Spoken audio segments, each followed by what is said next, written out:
ületamas distantsi Haanja 2 võistkond, Oleg Aruvald ja Aare Eike. Aare, aita mind meelde tuletada, see on sinuga 10. või 11. võhatu. 10. 11.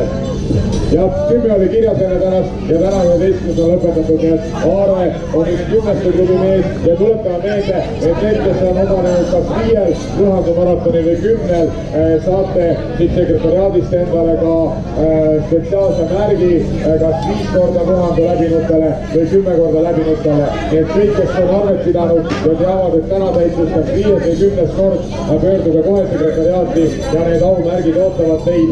Võite neid juba järgmisel nädalal töö juures julgelt riiete küljes kanda ja kõikidele näidata, et millega mina hakkama olen saanud.